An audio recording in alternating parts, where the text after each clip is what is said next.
Let's talk about Touki Toussaint. The 25-year-old returned from injury in July and has pitched like a man possessed.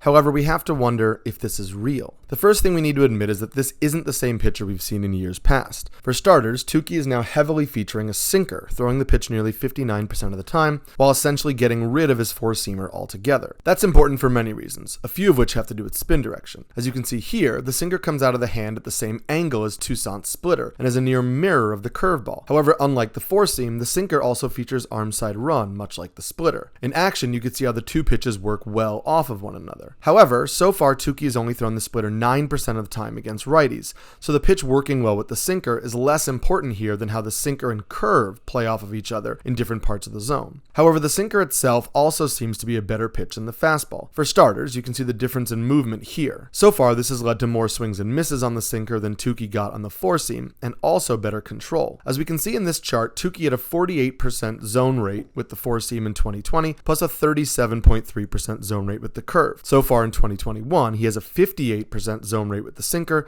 and 41.3% zone rate with the curve. This has led to a 3.9% walk rate in his first two starts, which would be a career high by a significant margin. The improved command on the curve has also allowed Touki to make better use of the pitch, which has enabled the sinker and curve to both be plus offerings through the first two starts when it comes to CSW. However, there is still some cause for concern. For starters, Touki has a 25% zone rate with the splitter, which has limited the effectiveness of that pitch. The second cause for concern is the amount of hard contact Touki is allowing, which you can see from the deserved hard hit rate on Alex Chamberlain's pitch leaderboard. Touki has the best O-swing and O-contact rates of his career right now, likely because hitters are adjusting to the new arsenal. However, the O-swing is only up by 2%, so when the O-contact regresses closer to the norm, it's fair to assume hits will follow. Given Touki's history of control issues, we also shouldn't assume he'll be a single-digit walk rate pitcher. However, I do think the change to the sinker will improve his command and give him more consistent high strikeout games. As a result, I'm intrigued enough to roster Touki in most 12-team leagues or deeper in the hopes that his three-pitch arsenal will allow him to make good on his potential. But just be aware that if the command starts to falter or hitters stop chasing,